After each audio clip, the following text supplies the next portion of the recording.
On the banks of these fish breeding ponds in Basra, one of the most populous provinces in Iraq and the only one to have access to the sea, hundreds of dead fish rot in the sun. Kazim, an agricultural engineer, is collecting a sample to test the salinity of the water drawn from the nearby Tigris River. Once back at the filtration unit, the verdict falls. 12, 14, 12, 15 milligrams per kilo. Normally, the salinity varies between 1 and 1.5 milligrams. At the beginning of the crisis, a week or two ago, the rate varied between 4, 8 and 10. Now the rate has increased. We can therefore assume that in northern Basra, the salinity has spiked and reached a dangerous rate.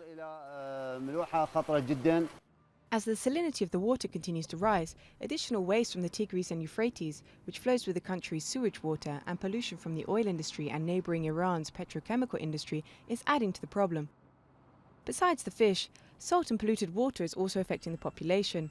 Since August 12th, more than 17,000 patients in the coastal province have been admitted for diarrhoea, colic and vomiting. This man was intoxicated after drinking tap water. Bottled water is too expensive.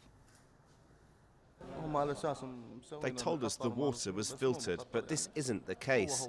It's pure salt water. I drank it and I became intoxicated. I was vomiting violently and I had unbearable stomach pain. If the adults can't seem to stomach the water, imagine the children. Where's the government? Are they aware of the state of the water?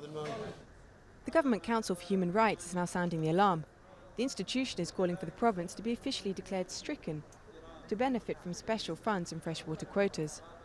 The Health Department ensures that it is managing the crisis, but is worried about a deterioration in the situation or even the appearance of cholera.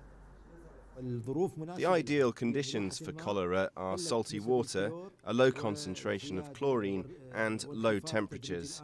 Towards the end of September or October, when the temperature drops below 40 degrees, the conditions are favourable for a cholera epidemic.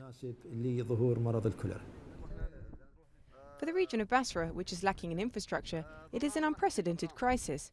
It also illustrates a paradox, since it is here in southern Iraq where the country's largest oil reserves are located.